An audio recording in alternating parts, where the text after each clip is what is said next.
समता आंदोलन का 18वां स्थापना दिवस समारोह काली बगीची स्थित ग्रीस रिसोर्ट में धूमधाम हर्षोल्लास के साथ मनाया गया। पूर्व सांसद पंडित रामकिशन, राष्ट्रीय अध्यक्ष पाराशर नारायण, सुरेंद्र सिंह राठौड़, राम निरंजन गौड़, ऋषिराज सिंह राठौड़, बाबूलाल विजयवर्गीय, हेमराज गोयल, ओम प्रकाश शर्मा, सुरेंद्र परमार, नरेश सिंह, ओमवीर सिंह, राहुल लवानिया बतौर अतिथि मौजूद रहे। संभाग अध्यक्ष हेमराज गोयल ने सभी अतिथियों का शाब्दिक स्वागत किया। जिला अध्यक्ष केदारनाथ पाराशर ने वार्षिक प्रतिवेदन प्रस्तुत किया। भुसावर अध्यक्ष महेश चंद जती, नदवई अध्यक्ष मदन मोहन, जिला अध्यक्ष धौलपुर सुरेंद्र सिंह परमार, जिला अध्यक्ष करौली नरेश सिंह, जिला अध्यक्ष डीक राहुल लवानिया, प्रांतीय सलाहकार राम निरंजन गौड़, प्रांतीय महामंत्री सुरेंद्र सिंह राठौड़, संभाग अध्यक्ष जयपुर ऋषिराज सिंह राठौड़, प्रदेशाध्यक्ष शैक्षिक प्रकोष्ठ बाबूलाल विजयवर्गीय, संभाग अध्यक्ष शैक्षिक प्रकोष्ठ ओम प्रकाश शर्मा ने भी अपने विचार व्यक्त किए। राष्ट्रीय अध्यक्ष पाराशर नारायण शर्मा ने कहा कि जातिगत जनगणना करवाने वाले अपनी राजनीति साधने में लगे हैं। वो जाति जनगणना नहीं कराना चाह रहे थे, वे अब भी राजनीति ही कर रहे हैं। पंडित रामकिशन ने कहा कि समता आंदोलन की बातों का 10% भी लोग पालन करें तो उनका प्रयास सफल होगा। शहर अध्यक्ष सुनील बंसल ने सभी का आभार व्यक्त किया। कार्यक्रम का संचालन शैक्षिक प्रकोष्ठ अध्यक्ष सतीश गुप्ता ने किया।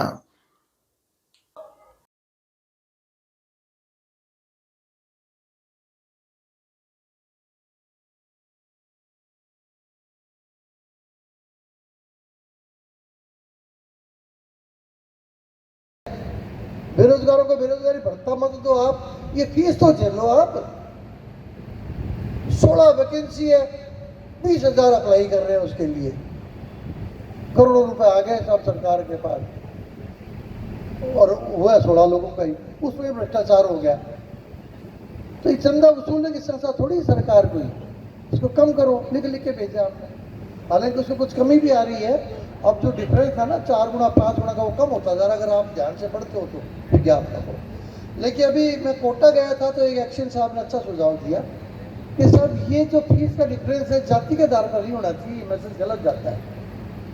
ये आयकर दाता और आयकर अदाता इस हिसाब पे होना चाहिए। तो ये प्रस्ताव पारित करें, अपना लिखा पढ़ी चालू करें इस पे कि भाई बेरोजगारों के लिए ये प्रस्ताव मेरा, जो फीस भरी जाती है नियुक्ति के फॉर्म भरते समय, उसका डिफरेंस आयकर दाता और आयकर अदाता के रूप में होना चाहिए, जाति के आधार पर नहीं होना चाहिए। पारित है। धन्यवाद। शिक्षा के बारे में कही, आज हमारे देश की जो शिक्षा की स्थिति है बहुत निराशाजनक है।